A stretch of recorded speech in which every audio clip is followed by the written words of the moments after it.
헤어지고 찢어진 옷조각. 에티오피아 사람 에베멜렉이 에레미야에게 말하였다.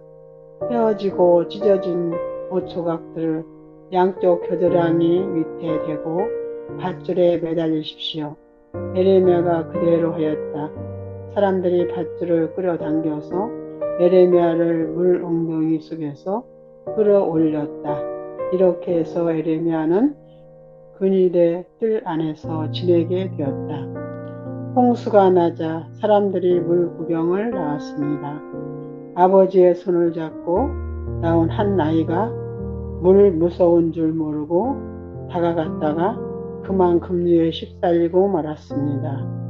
아이는 소리를 질렀고 놀란 아버지가 아이의 손을 붙잡았습니다. 아버지가 아이의 손을 잡기만 하면 아이는 살 수 있습니다. 아버지는 무슨 일이 있어도 그 손을 놓을 수 없기 때문입니다. 그러나 급류에 떠내려가는 아버지의 손을 아이가 잡으면 결과는 전혀 달라지겠죠? 둘 다 떠내려갈 수밖에 없습니다. 위급한 순간 누구의 손을 붙잡느냐 하는 것은 중요한 일입니다.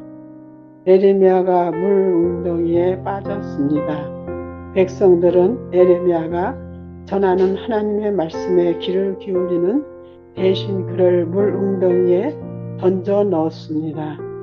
그런데 물 웅덩이 바닥은 물이 거의 없는 진창이었습니다. 예루살렘 함락 직전의 상황으로 보자면 최소한 절반쯤은 물이 있어야 할 때입니다.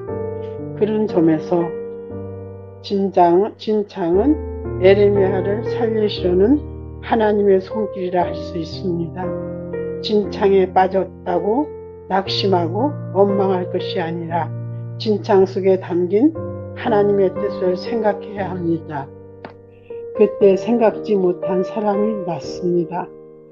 왕궁에 내시인 에티오피아 사람 에베멜렉입니다. 그가 왕에게 항의를 합니다. 그러자 왕은 에레미야를 웅덩이에서 끌어내라고 합니다. 에베멜렉 온 왕궁의 의복 창고로 들어가 헤어지고 찢어진 옷 조각들을 꺼냅니다. 그리고 그것들을 밧줄에 매달아 에레미야에게 내려주면 겨드랑이 밑에 대고 줄을 그 아래에 대라고 합니다.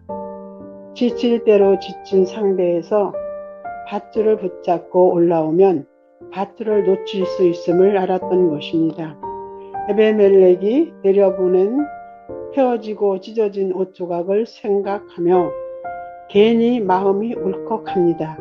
그것은 너무도 보잘것없고 약한 것이었습니다. 하지만 그것은 에레미야를 살리기 위해 내미신 하나님의 손길이었습니다. 어지러운 세상에서 믿음을 지키다 보면 혼자의 힘으로는 벗어날 수 없는 물 웅덩이에 빠질 때가 있습니다. 발목을 적시는 진창으로 지치기도 합니다. 하지만 하나님은 우리를 건지십니다. 우리에게 내미시는 손길이 헤어지고 찢어진 옷 조각처럼 약하고 보잘것없어 보일 때가 있지만 하나님의 손은 충분히 강합니다. 하나님의 손을 붙잡기만 하면 아무리 깊은 웅덩이에서도 우리는 벗어날 수 있습니다.